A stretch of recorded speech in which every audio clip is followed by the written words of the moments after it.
Hello, everybody, and welcome to the Two Player Podcast with Matt Likes Games and Ham Solo. Enjoy the show.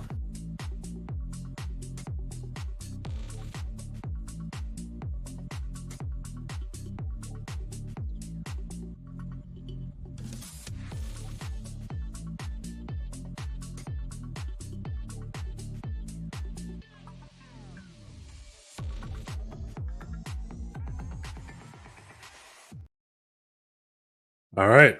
Hello, everybody, and welcome back to another episode of the Two Player Podcast with myself, Matt Likes Games, and my buddy Ham Solo. We've got some topics here to talk about this week, but before we get into topics, as usual, we got to talk about what we've been up to, what we've been playing, and what's been going on. So, Ham, start us off. What you've been playing, buddy?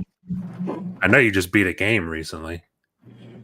Yeah, I just beat Mafia, the first one, the remake or whatever it's called. Yeah, Definitive Edition. Yeah, that was a great game. It is, right? Yeah, the ending is pretty wild. It's kind of sad. But it's definitely interesting. It definitely will surprise you. Yeah, I'm looking forward to it. Yeah, I beat that game. I've been playing, let's see, a lot of 2K and a lot of NCAA football, but I feel like that kind of goes without saying. I started Mafia 2. So, I mean, I'm working on that now. And let's see, the last thing would probably be, well, it's not a video game, but I've been playing in the Matrix. Let people know about that. Yeah, with these X-Real glasses right here. I got a unboxing coming out tomorrow for those. I'm finishing up with the edit right now. I'm about 90% done with it. Yeah. I'm just trimming out a few areas because it's kind of a long video, so I'm trying to shorten it up as much as possible, but there's a lot that I had to say about them.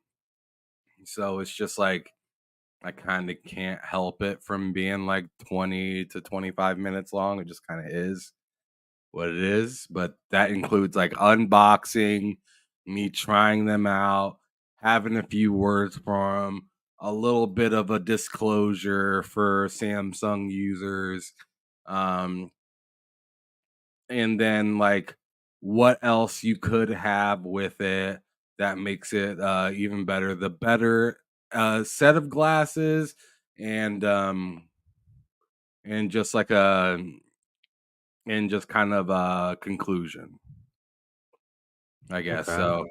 So it's kind of thought out, put together, and I try to do my best so you could see what I see, but it's hard to do. So like I have a very short part where you could see what I can see, and it's pretty cool. It definitely is pretty cool. Yeah, I mean, they look awesome. The videos I've seen of them, and hearing you talk about it, they definitely seem really interesting. But anything else? You've been playing anything else? No, like not really. Not that I can really think of at the moment. There might be some. I mean, I like a few like 5 or 6 days ago, I played some Space Marine, getting ready for Space Marine 2. I had to turn on my 360 to play that, but that was a good time. I always, whenever I turn on that game, I like play it for like a few hours and then I put it down because I just don't feel like getting everything together for my 360 because I don't know, it's not that it's really that much of a hassle because I turn on my 360, I turn on my Xbox One, and I have everything at my disposal. Then I think it's more or less just it's old. I mean, it's old, but like when I reach back to play an old game, it's not really to play Space Marine. I'm more or less just playing it to get ready for the next one. Yeah. I have a lot of other games that I thoroughly enjoy on my 360 that I'll like not even like won't have any problem going the extra foot with. But for space, for a game that I'm getting ready for another game, it's a little it's not as exciting because I know I'm just doing it in anticipation and I don't really Yeah. care to play it as much. Like when I pop in like Blitz, the League 2, like I mean that shit. Like, like I mean that shit. I wanna injure somebody. Let's go. Yeah, I know for me when I play my 360, I play my 360 about an hour at a time. And that's only because my 360 is dog shit. That thing Oh yeah. is not in good condition. The dude who sold that to me on eBay knocked off a couple bucks after I told him what was going on with it. We'll say that much. But yeah, I get that. I get that for sure. As for myself, I mean, I've been playing a lot of older games. I was really heavy on Cyberpunk. I was really heavy on Destiny.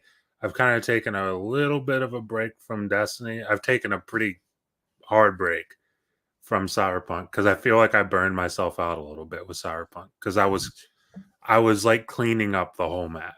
I was doing literally everything that I possibly could that the game would let me do. And after I don't know 4 or 5 nights of doing that and only that, I got a little bit burnt out. So I'm taking a little bit of a break from that. But I did beat Half Life 1. It's the first time I ever played Half Life 1. So, first time I ever beat it, obviously. I'll say this, that game was phenomenal until the last level. And I was talking to Mike about this, and thankfully I'm not the only one who feels this way. Apparently, it's a known thing that the last level in Half-Life 1 is one of the worst things ever. And I'm glad to hear that, quite frankly, because it genuinely was one of the worst things ever. So I'm glad it's not just me. But I beat that. Otherwise, the game was awesome. I'm on to Half Life 2 now, which is what's on the screen. As you guys can see, it looks okay. It's not the best quality, but it looks better than whenever I try to show gameplay. Otherwise, it does look a lot better. So that's nice to see. I'm really enjoying that game. But really, I mean, it's kind of just a waiting. I feel like I'm just kind of waiting for stuff right now. NBA comes out next month. Waiting for that. Obviously, Space Marine 2. Ham mentioned that a second ago. Waiting for that. Call of Duty hits Game Pass later this year. Waiting for that. Waiting for Indiana Jones. Waiting for Stalker 2. It's a lot of waiting. It's a lot of waiting that I'm doing right now. And in the meantime, I'm playing a lot of older stuff. And I think once I'm done with Half-Life 2, I want to play the Splinter Cell games because I own all of them on Xbox. And I've only ever beaten Conviction. So I'll probably go on to those. Vort, what's up? I'm Vorta Gonzalez. Yeah, what's up, bud? But we can get into some topics. Let's start with, I guess, the biggest one. Obviously, since our last show, which is Tango Gameworks being acquired by Krafton from Xbox. So the studio will no longer be shut down. Ham, I don't know about you. I was shocked when I saw this. I was kind of floored, and obviously not in a bad way. I was fucking ecstatic for Tango Gameworks, but just it's seemingly such a random thing. Krafton, which if you don't know, the publisher and developer, I believe, behind PUBG, they're like that's what they're big for is PUBG. So they acquire Tango Gameworks, and in this deal, they also acquire the rights to Hi-Fi Rush. So it's a little weird. I guess Xbox still owns Evil Within and Ghostwire Tokyo if ever they wanted to do anything with that, which I don't know if they ever do. But it looks like Hi-Fi Rush will go with Tango over to Krafton. So I'm gonna ask you, Ham. I mean, what are your thoughts? What were your initial thoughts when you saw this news? I mean, were you? I mean, I would assume pleasantly surprised by the news, right?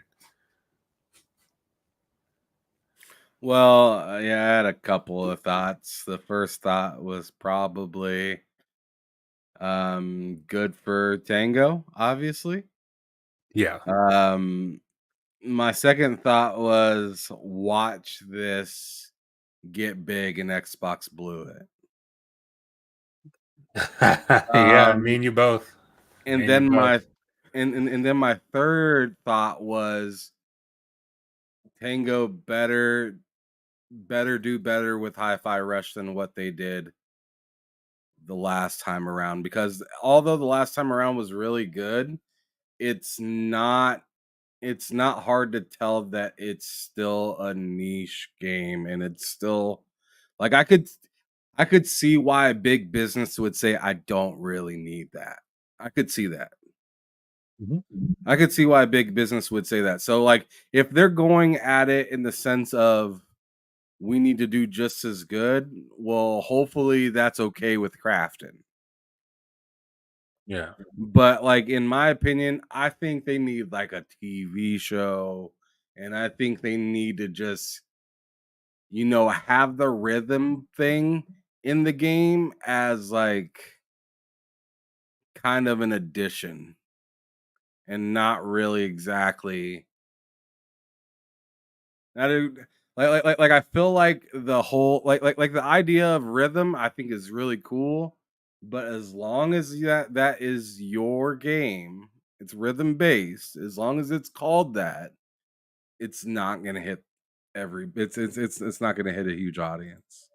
Or Yeah. in my opinion, it's just I shouldn't say it's not gonna hit a huge audience because obviously rhythm based games have before, uh Rock Band and all that shit, right?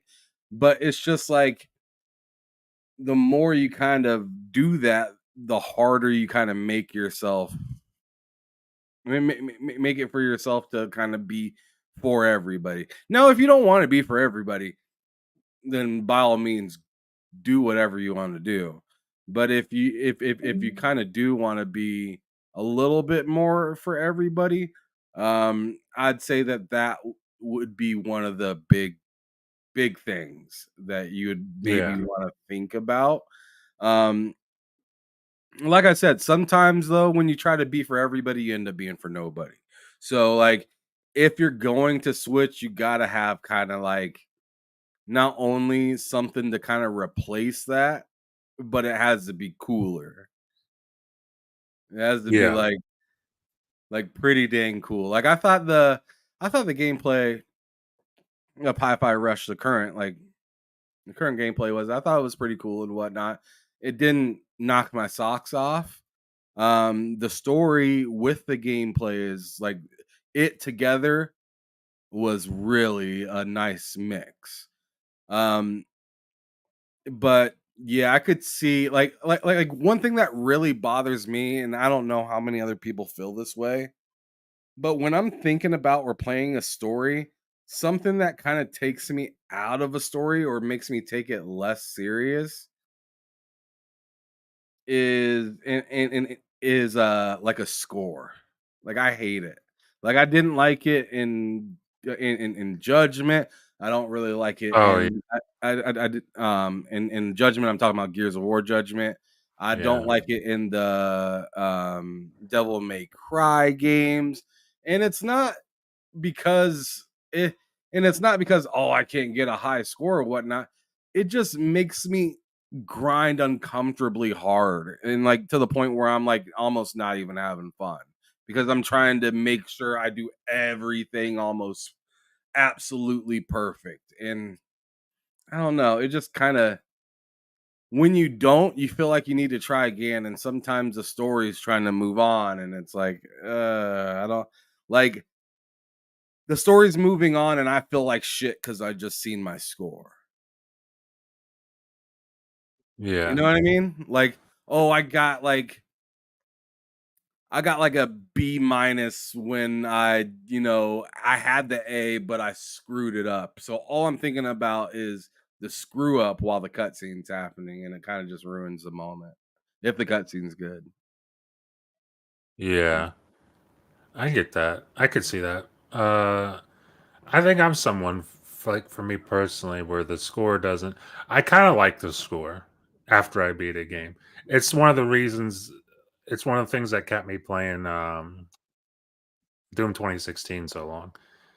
And not the campaign. Like I beat the campaign, but then they have the arcade mode, which is like all the campaign levels, and you can play them all in order. But now you just have a score, But see, and that's like I kept playing. you can do that after. Like, I don't like it in my initial playthrough. Like, I'm just trying to Mm, enjoy the story. Like if you want to add some sort of like time trial or graded kind of thing that you can do afterwards or something like that, or you could add it as like accessibility or something like that to where it kind of keeps track of like how you did in this level compared to last time. That'd be cool. But like yeah, me trying to play the game for the first time and trying to pay attention to the story, and I don't know, just the grade stuff kind of takes me out of the excitement of some of the stories sometimes. It'll I make can me see think that. about replaying the level instead of thinking about the story. I'll tell you what, I can agree with that. It's in the case of Hi-Fi Rush. I know the first time I played that game, there was a lot of times, and I think there's ways to get around this. First of all, get rid of that grade, as in like A, B, C, D, E. Like, get rid of all that. You want to tell me like the total points I got? By all means, tell me the total points I got. But like when I see, oh, I got 10,000 points here, I'm like, oh, that's great. But then when it says you got 10,000 points, that's a D, I'm like, well, fuck me then. Like, don't like just if you want to give me the points, give me the points. But don't tell me, hey, here's the points and here's your grade that goes along with it. I don't want to see that I scored a D minus on this part. It kind I can see what you're saying then that it would bum you out. It's like now I'm going into this cutscene like feeling like I should just retry that again, honestly. Yeah, I think that really might be a big part of it. I mean, really just any kind of score to me is kind of annoying, like uh but I could just move on mentally quickly if there Yeah. wasn't any if there wasn't any letter grade right there. Because if there's a letter grade right there, I'm just like, fuck, man, I feel like I gotta get back in and do it. And like I said, if it's like first run of the game and whatnot, it's like it's probably fairly normal to get those lower scores or whatnot when you're when it's your first time to get like a C or like a B minus or whatnot. Usually if you're getting like a D or an F, you're like you failed or you did Yeah. really freaking bad. But like if but like C plus, B minus, all the way to an A minus, like seeing any of those are just like didn't quite do good enough, and for some reason it's telling you to go back in and and yeah, I don't know. Yeah. It's Vort in the it's just a little bit of a bother. yeah. Vort in the chat asks, this is pretty off topic, but are you planning on streaming Half-Life 2? I've thought about it. I might. I don't know for sure yet. I might. I would not be opposed to doing that, especially because I think I streamed Half-Life before at one point, and I haven't done it since. So maybe we'll see. We'll see how that goes. But back to the actual topic. So Tango Gameworks is saved by Crafton. Now they own the Hi-Fi Rush IP. You mentioned it, and it was a thought that I had also. I feel like this is something you could easily, like, if they wanted to, you could turn this into. I mean, it's already halfway there. You could turn this into an anime if you wanted to. And I'm wondering if that's something they're going to look at doing. Also, you mentioned the fact that, like, as long as it's a rhythm based game, it's going to be a more niche. That's just kind of the nature of being a rhythm based game for the most Yeah, part. it's not impossible for it to explode, but Yeah. it's just like I mean, it's just like telling From Software before they exploded. Hey, man, like you think if you did something more welcoming, you'd probably be a bit bigger brand, and it's like totally possibly, yeah. Mhm. But like it's just like we stuck to what we did and we stuck to it so hard and for so long that that's what we're known for now. And depending on how much work we put into that specific genre, we could be like, I mean, they did what they did with Elden Ring, so right? So it's just like Yeah. part of it's time, but like it's also nailing it from it's also like clearly showing that you know what you're doing, which I think they did that with Hi-Fi Rush, but I I just don't feel the jump to excitement to play a rhythm based game compared to like a Souls game. Like I don't know. Like right now I just I guess like I said, it's just really depends on how it's executed, and they did a good job executing, but it wasn't like I don't think that they like redefined the genre or anything like that. Yeah. I think like mentioning the game would need to blow up.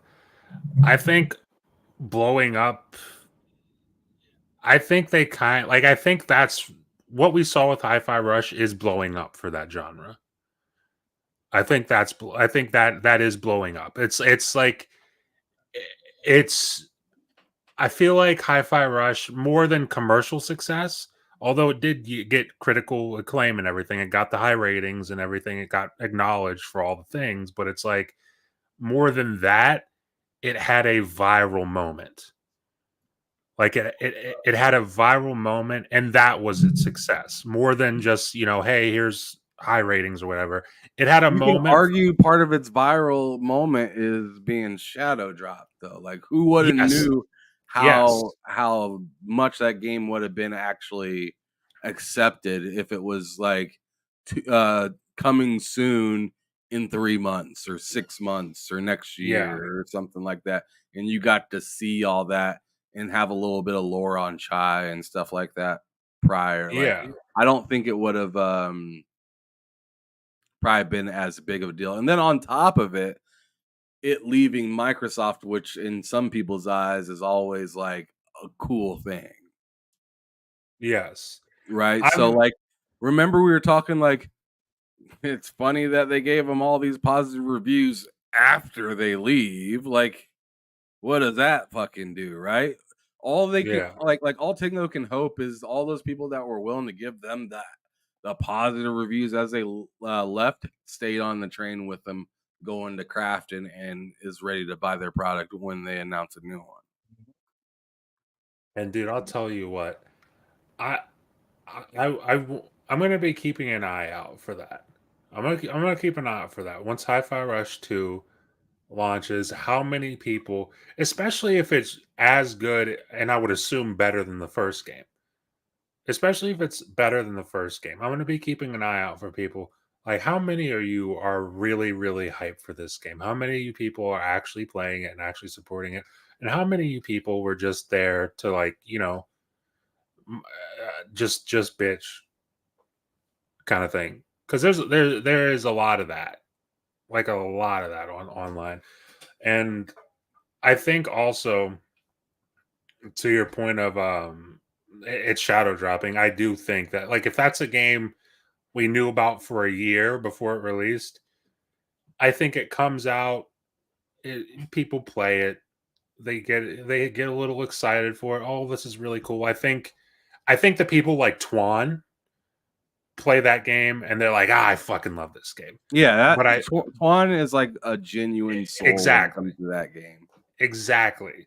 Versus like, a lot of people when that game dropped, shadow dropped, like you said, it's like a lot of people jumped on that, streamed it. A lot of like big content creators like, hey, here's a game come out of nowhere.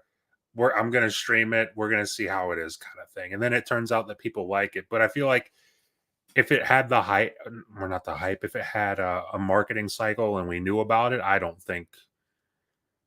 think it would have been a well reviewed game, but I don't think it wouldn't have had its viral moment.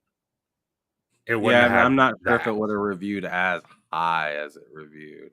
Like, That could be true too. I'm not sure if it would have kicked off in the 90s. Yeah. That's Like, true. That's I think it would have maybe kicked off at like anywhere between like 85 and 88, and then tapered down to like a 83. yeah. I could see that. I it's kind of easy to forget that that game did. I think it evened out at like an 87, but it was for a while like a 90 something. Which, as much as I love Hi-Fi Rush, and it was probably one of the more unique games I played last year. It's like, is it a 90? No, I'd give it about an 84 personally. I thought it was really solid, especially for a new IP coming out of nowhere. But I think the Shadow Drop, like you mentioned, did play a pretty huge part in the hype for it. But regardless, I'm very happy for Tango. Also, this means, I don't know if you saw, all the employees at Tango are back.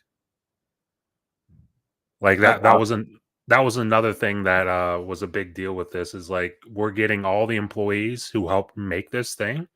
You're coming back. And that was like one of the first orders of business that Crafton had, which again, super happy for Tango, because it went from a pretty bad situation to now you get to work on this thing that you guys clearly liked working on. You clearly loved working on it. And now you get to expand on it, make it even bigger and better than you ever could have imagined that you could make it. So happy for them. I'm excited to see what comes out of it coming down the line. But yeah, uh, let's move on to another topic here. In fact, this is something I'm glad you brought it up because I almost forgot about it. But when we talked a little bit ago earlier today, you mentioned Tom Warren was in the news a little bit for let's see, I want to say breaking NDA, but technically he did not break an NDA. no. It was for the new Valve game, this new multiplayer game, kind of like Dota 2, kind of like Team Fortress 2.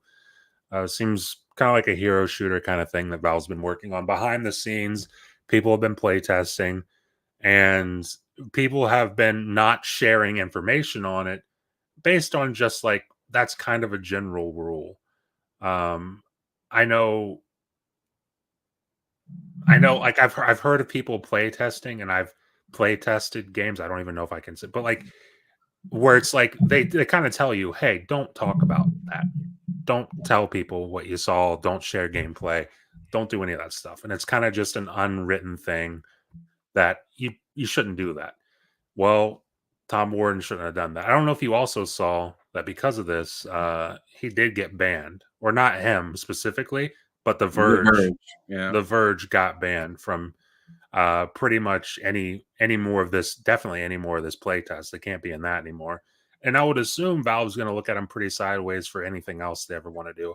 And it also probably makes other developers look at him a little sideways, uh, going on into the future. But what do you think about all this? I mean, technically, he didn't break an NDA. He just kind of decided to talk about a thing that he probably shouldn't have talked about. So, what are your thoughts on this? I'm sorry, I just seen something terrible. I need to block this. All right. That's just yuck. So this whole situation with Tom Warren, I think, is just kind of funny, but like, it just goes to show you how hard, you know, these journalists go to just give out some information. And some people, Generate clickbait. they get a lot of access and stuff like that, and you end up seeing what they end up doing with it. And I'm sure Tom has been plenty responsible in the past, but all it takes is a bad day, right? Yeah. For you to do something silly, and then, sorry, my daughter has friends over, and All right, then fine. on top of it, it's very stubborn to stand on it Yeah, I didn't like after that. it. And I didn't like that. and I get it. I mean, a lot of people, they don't want to be wrong and they don't want to be looked at Yeah. as doing anything wrong. And when you have something that technically says that you're not really doing anything wrong because you kind of weaseled your way in, me and Loke talked about it a little bit earlier. Like, there's no contract when getting into somebody's cab. Like, they don't need me to write something that says I'm not gonna kill you or I'm gonna Yeah. kill you or something like that. You know what I'm saying? Like, you just know that it's a bad thing to do, so you just don't Yes. do it. And Exactly. and this is one of those situations where it's like, yeah, Tom, nobody wrote that down, but you did it. And then he shows off and says, later on, like a Twitter post or something like that, he shows off like how many people there are playing it and whatnot, and that Yeah. they showed it off too and stuff like that. And it's like he doesn't realize that not only did they kind of really start doing it after him, but he is like the way that I look at the person the way that I look at the person at the corner store that's working the front counter is not the same way I'm looking at the person that owns that business. Yes. You know what I'm saying? So it's just like the person at the front counter or a lot of people that are playing that game may do something weird or whatnot, but they don't have a whole ass, you know, publication To represent. behind them. And they're a lot quicker to just kind of hit the no button on, and you know, you never get anything and it's not a big deal, right?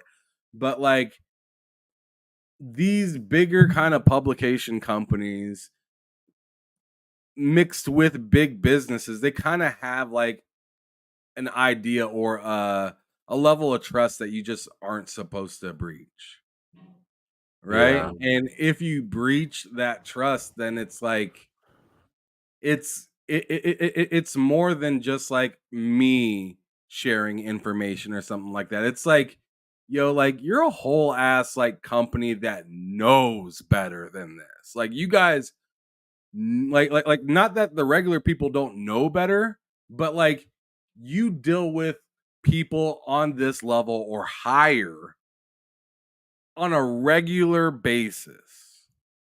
Yeah.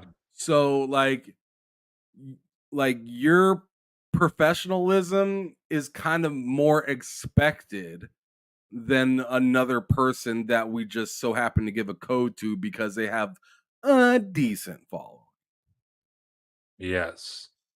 You know what I'm saying? It's different from your, you know, state treasury person to say something compared to your president.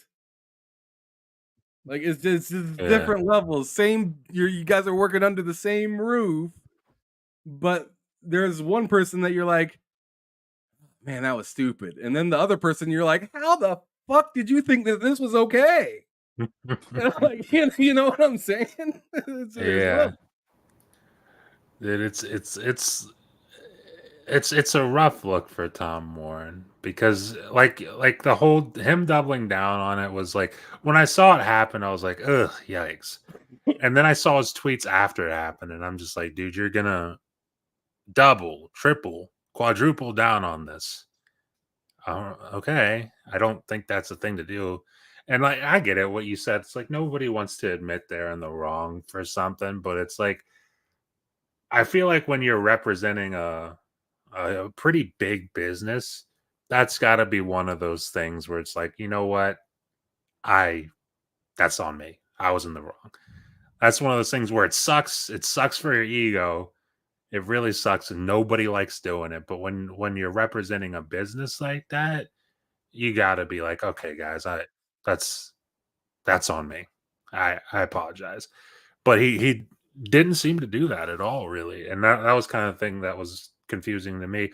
Also, the fact, like I mentioned earlier, like the implications this might have on The Verge later down the line, especially the fact that he did this to I mean, we all make jokes about Valve and how they don't make games anymore, which is kind of true. I guess they're making this game, but like, I mean, Portal 2, as far as I'm aware, is the last thing they made. I guess CS, Counter Strike, the newer Counter Strike they did as well.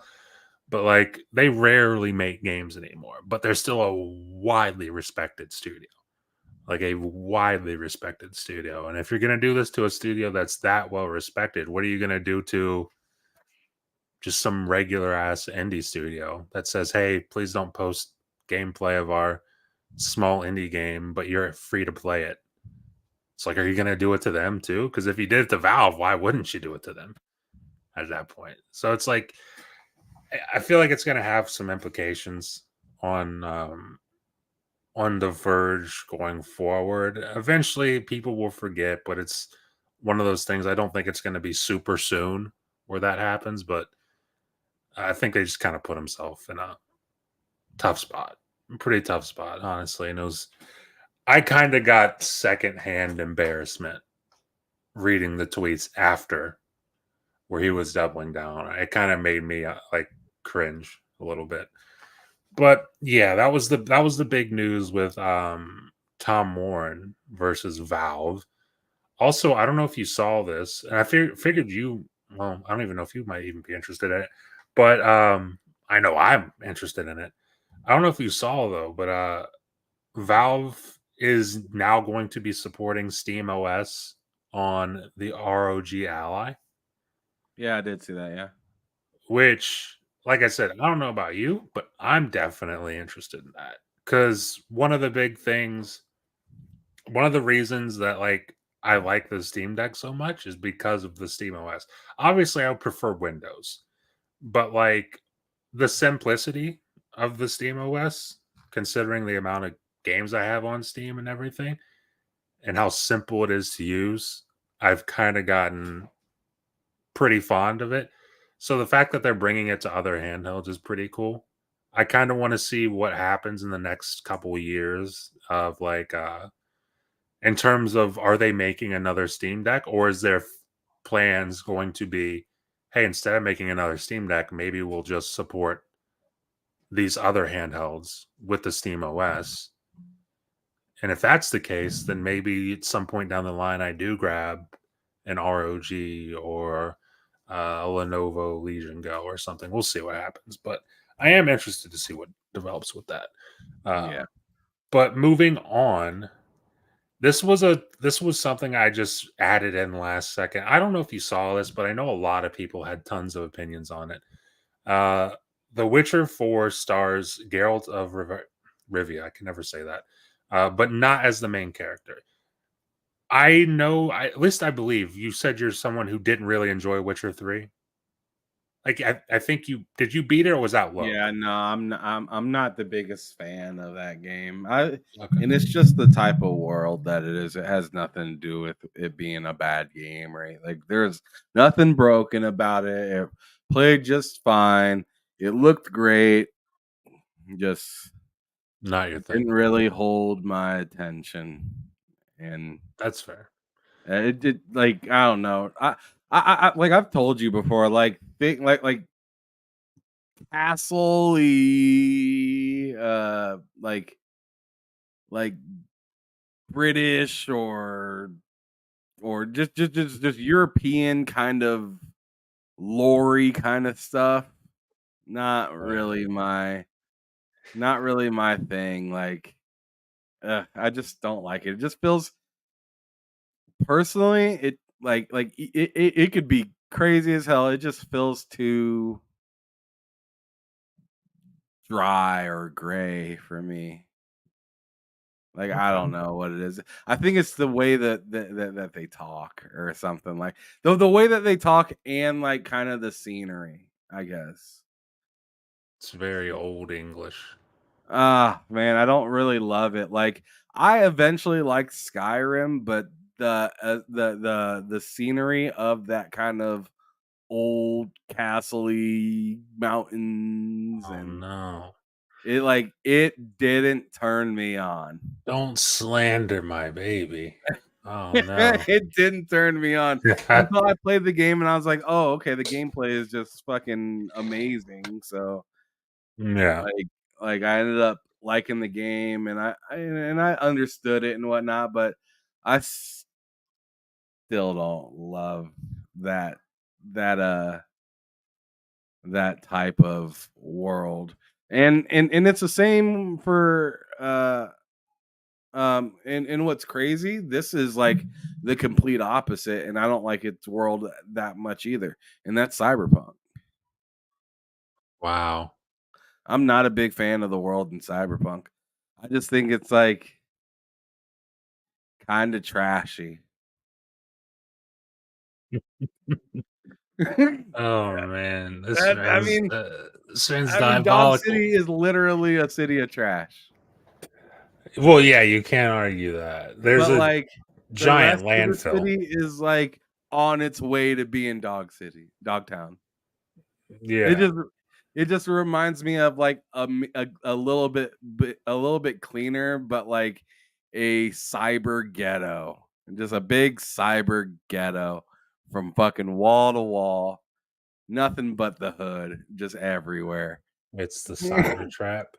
It's something like that, and Uh-huh. I'm the aesthetic to me is fine. It's better than The Witcher, that's for sure, in my opinion. But it's just Damn, not. It's not for me. It's damn, not for me man. either. What I like, the aesthetic that I found insanely pleasing as of lately is probably Mafia's aesthetic. So It like just feels so real. 30s, like old American. Yeah, but I just think that the idea of like it feeling real, like to life, is kind of what got me interested. And like the rest of the world was realistic. They weren't like weird like Grand Theft Auto can be sometimes, right? And that's why that's also why like I like Red Dead. Like I really like that world too. It's just like the Yeah, I people in totally it get that. are pretty regular and not like creepy, freaky, and disgusting. Like I feel like everybody in Cyberpunk, like I don't think I'd make any friends in that world. And I Well, think I'd be just fine. Like they're just a bunch of weirdos. everyone's a deviant in the future, buddy. Every Yeah. everyone's a complete piece of trash in the future. It's also hard to argue the trash aesthetic. Like for me personally, I really like the aesthetic of Cyberpunk. Um, because I don't know, like just the way the color palette and like the neon colors. I think of Cyberpunk, I think of like nighttime neon colors, raining. I like that aesthetic. But it's kind of hard to argue against the whole trash thing when they literally have a landfill that's like the size of the Himalayas. Um It's just too trashy for me, bro. Like it's kind of depressing. Like that Oh yeah, I scene, get that. it's Definitely get kind that. of depressing. I Like, get and that. I hate it when I'm in ass a depressing ass world for too long. Like that was kind of the nice thing about like Mafia and shit like that, is it just wasn't so goddamn depressing. Like even Grand Theft Auto 5 was depressing. Oh damn. Like that world stunk to me in comparison to like GTA 4 or San Andreas. Like those were a little weird and stuff too, but I felt like GTA 5 was like a special type of dumb. Like the people in it. You know what? Does that I make think sense? it does. And I think I mean obviously it's what I think that's kind of their plan with that, but I wonder if it has to do with like because specifically for we'll say GTA 4. You could also say San Andreas as well because I know you mentioned that. But like GTA 4 was like I don't even think I'm gonna look this up before I say something stupid. Wow. What's that? I just seen you turn on that chopper thing and it just fucking murdered you. Yeah, it just killed me. Yeah, it's unfortunate, isn't it? I did that to myself, buddy. Let's see this. When does GTA 4 take place? Because I don't want to say something really dumb here. Before take place. I thought it took place in like the 90s. That's what I thought. Setting Grand Theft Auto 4 takes place in 2008. So it takes Oh, place. it was modern time for the game then. Okay. So Okay. 2008. So yeah, what I was going to say is I wonder if that's to do Yeah, that also makes sense. with They the had fact. cell phones. So yeah, that makes Yeah. sense. I wonder if that has to do with like just the time difference of when those things are supposed to take place. It's also the different cultures. Like you think of Liberty City, New York, especially in GTA 4 and GTA 3 for that matter. It was like it's just like a really gritty kind of city. It felt a little bit more real. It felt like Yeah. it felt a little bit more real versus like you go to LA or Los Santos, especially in GTA 5 when it's like what like 2013, 2014 in that game, and uh, it's like Dude, it just it's like didn't feel grounded. Trevor's fucking insane. oh, Michael's Trevor's family not. stinks. Dude, And Michael and his family stink. like Franklin to me was, I mean, I'm sorry, y'all, but I felt like Franklin was kind of a bitch. Like I wasn't a big fan of Franklin. Like I was like he's like CJ Light. Like don't like soy boy CJ is right here. This is soy CJ. Boring. Yeah. You know what his power was? Fucking driving away. Fucking lame. I didn't Yeah. I didn't like him that much, and I didn't like his personality. The only person I like's personality was like the most unrealistic one of them all, which was Trevor, right? And Yeah. like I don't know, to me it just felt like whenever I played GTA, I always felt like your character was the serious one, and like you might meet a couple goofies, but there were a lot of other serious people within the game too. I felt like in GTA 5, like everybody was a goofy. Everybody Yeah. was a goofy. Like there I wasn't think anybody serious. Like Vice City, Tommy Vercetti was dead fucking serious. Fucking GTA 3, your character didn't even speak. He was so serious. yeah. Carl Johnson, we all know he was serious as shit, and like nobody wasn't serious around him. Your boy, the Mexican boy that you met, he was dead serious. The one that was dating your sister, he was that the bro was dead serious. Big Smoke, he was goofy, he was fat, goofy, but he was serious. Nico, he was serious. Nico's great. What was his gay cousin or something like that? Was No, his cousin wasn't gay, but yeah, his cousin was kind of the goofball that was always like bowling. We go bowling like who that, was like the he was gay that one? dude. There was a gay guy. There was a gay character in GTA 4. They did a whole DLC on him. Like the Ballad of Gay Tony. Grand Theft Auto 4, the Ballad of Gay Tony. Yeah. Yes. He was serious in that game. Yes, he was. He was. And your cousin was a goofball, but he was relatable goofball. Yeah, he wasn't over the top. I feel like GTA 5, and this as much as I like GTA 5, you step back. yeah, I like GTA 5. I had a lot of fun with it. I thought the story was really good for what they were trying to do. I just think they leaned a little bit too heavy into the satire, which is weird to say for GTA because they always do it. But I feel like with GTA 5 especially, they went to like the next level of like leaning into the satire. And sometimes it paid off. Other times it just made me like what you said. I feel like it was a step back from GTA 4. GTA 4 to me is my favorite. Like it goes GTA 4, I go Vice City, San Andreas, GTA 3, and then GTA 5 is probably my least favorite. Still a great game, still great. Like you're still a GTA game, but like you're my least favorite of all of them. So Mine is probably Vice City, San Andreas. Oh man, between 3 and 4, it's like deadlocked right there. I like 3, but 3 kind of didn't quite have like at its time it had everything. But like thinking of it like today, like I was expecting when they remastered 3 Vice oh, City and I know, right? Sad. yeah. When they remastered those 3, I was expecting them to bring them to like GTA 4 standard. Yeah. Right? I wasn't Yeah, expecting definitely. GTA 5.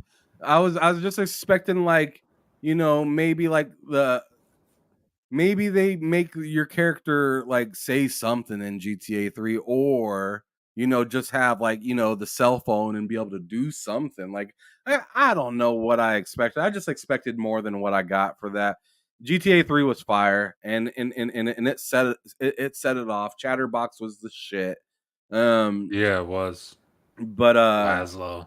dude, that was all that was like the goofy part of that game was just like the radio. Yes. Very Um goofy the radio was, yeah. Oh yeah, fucking Donald Love's fucking studios, fucking with Yeah. Laszlo and fucking that motherfucker. Why you so ugly? Like that shit was so fucking funny. I love that, but that was like the goofy part of GTA back in the day. Was like the radio and a few puns and maybe a crazy person or two.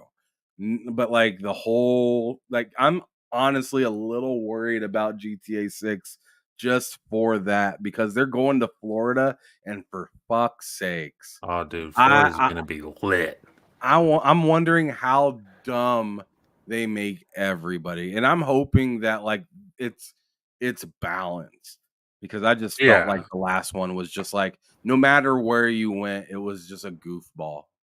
Yeah. I think see, I'm not really worried about GTA 6 because I think they got some critical feedback with GTA 5.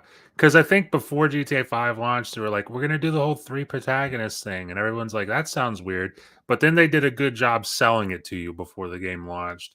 Then you played it and you're like, okay, this is cool. Like that, once I get them all, I can switch between whoever I want to play as. But then the story just kind of keeps going. And you got to just keep doing that. And I'm just like, okay, it's kind of overstayed its welcome.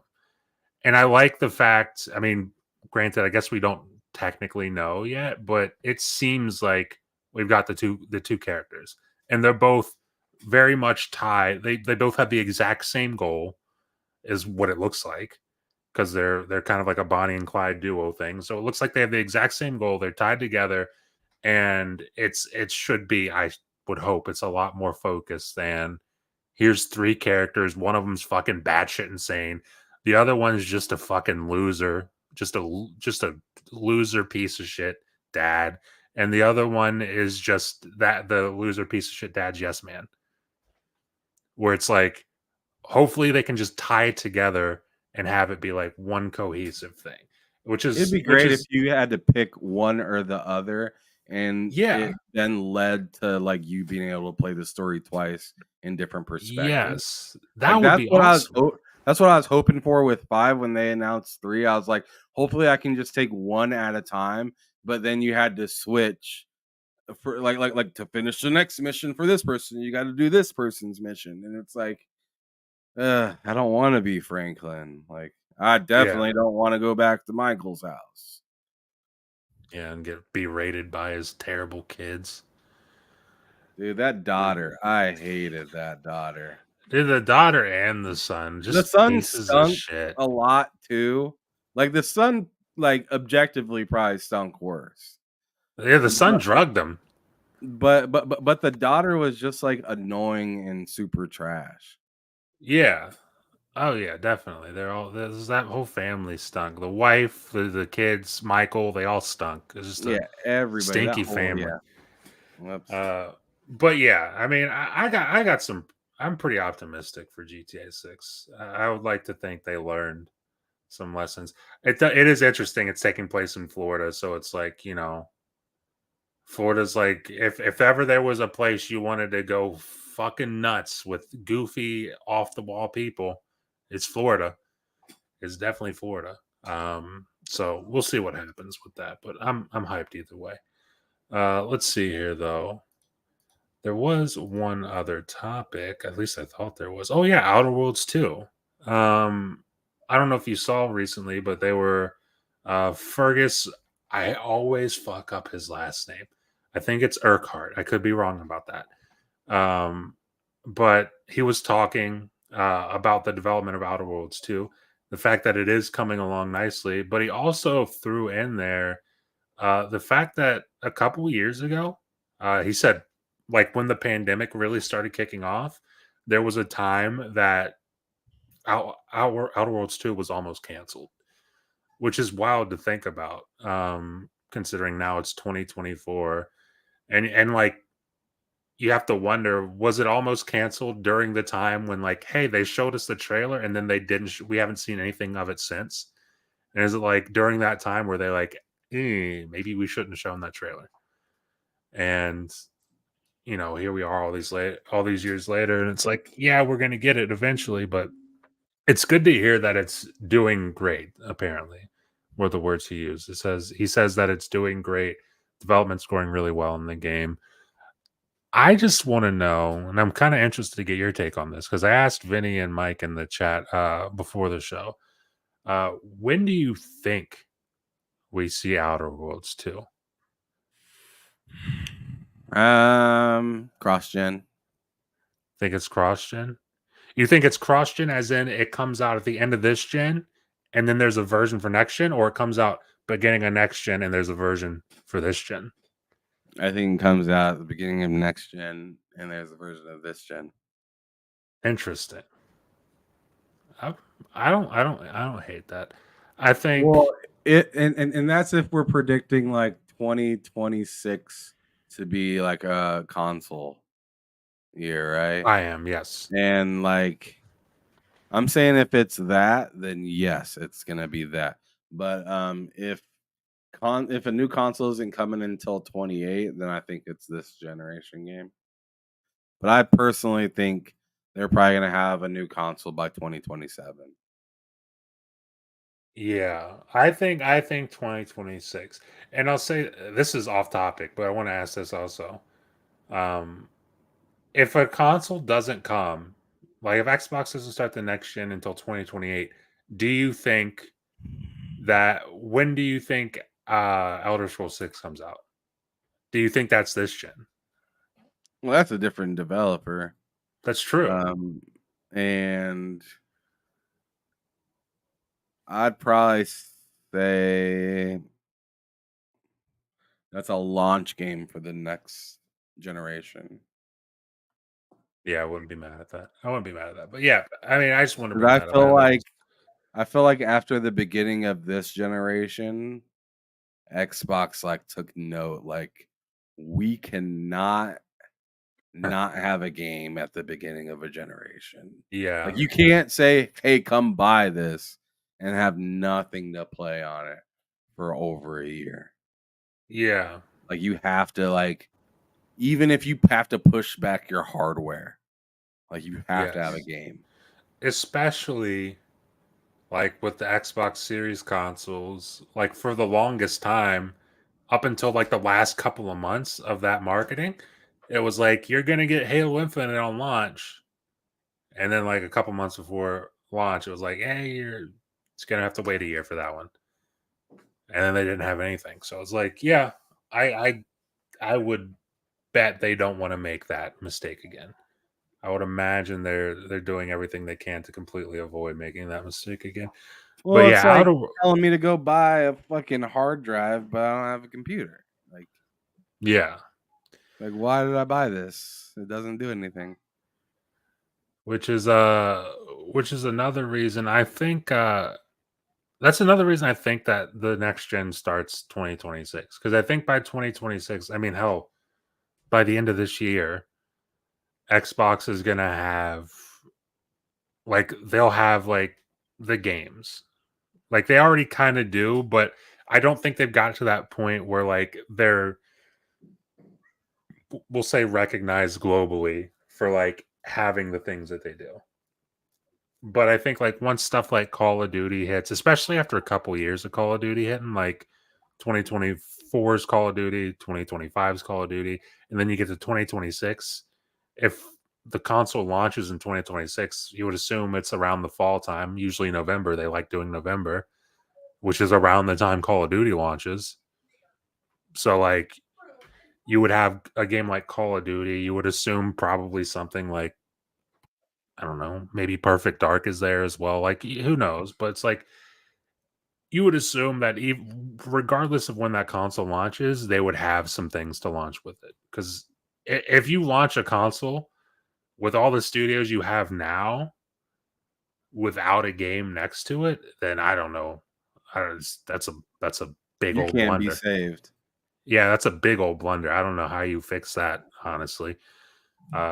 So I think it would actually be difficult to release a console at a time when they don't have games. You'd have to thoroughly plan the most awful time to release your console to come up with that. You'd have to actually go out of your way to plan it. And I Yeah. just I don't know. I don't think that's the thing we have to worry about for the next console, but we will see. And who knows when that even is. But yeah, I just wanted to bring up the Outer Worlds 2 stuff because I know it's, I mean, Avowed's my most anticipated game. Well, it was this year. Now it's one of my most anticipated games for next year. Outer Worlds 2, another super anticipated game for me, uh, that I really can't wait to play. But it's good to hear that it's actually in a good state and that they actually are talking about it, because we haven't heard anything about Outer Worlds 2 in a long time. Since the trailer, I believe. Um, which, God, when was that trailer? What, 2020? No, it was 2021, I think, when they had that trailer. But yeah, it's been a minute. But either way, Outer Worlds 2 is in a good state and development's going smoothly. But that is, let me see here. That is the end of the topic, Sam. Unless you got anything else you want to add before we get out of here. Otherwise, we can get into some outros. No, I'm all set. I don't have anything. All right, sounds good. Sounds good. But outros, Ham, start us out on the outros. I got the link to the channel, you and Loke and Cozy, over in the description, so check that out. But let them know what you're up to over there on the channel. You got something coming up tomorrow. I know Yep, you're working on that. I got the X-Real unboxing video that I did coming out tomorrow, and I'm really excited for that.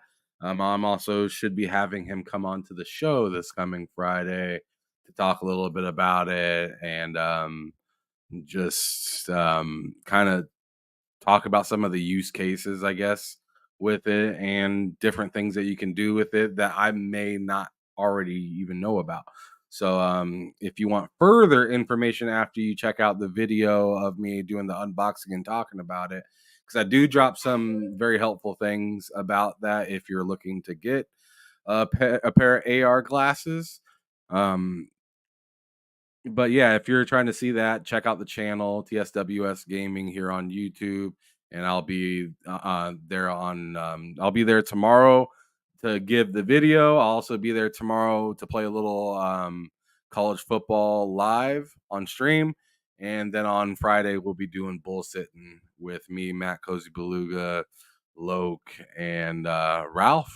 If he has, as long as he still has time to be able to join. He did tell me today that he should be able to do it. So I'm anticipating a pretty good show on Friday. Sounds like it's going to be awesome. So link to that channel in the description. Check it out. Go subscribe, support them. Do whatever you want to do over there. As for myself, you can find me here every Monday, Friday, Wednesday. Mondays and Fridays are videos. Mondays at 8 p.m. Eastern is the R3 podcast with myself, Hard Days Mike. It's me, Twana. And on Wednesdays, 8 p.m. Eastern, it's a two-player podcast with myself and Ham Solo. And then, like Ham mentioned, on Fridays, I'm on his channel for Bulls Sitting at 4 p.m. Eastern. That's myself, Woke, Cozy, Ham. We usually have a guest, Mental 9Rs, on there all the time. It's an awesome show. Highly recommend checking it out, especially this week. And like Ham said, it's going to be a good show. But with that being said, that's everything. We can get up out of here. We can thank you all for watching, and we will see you next week. Bye.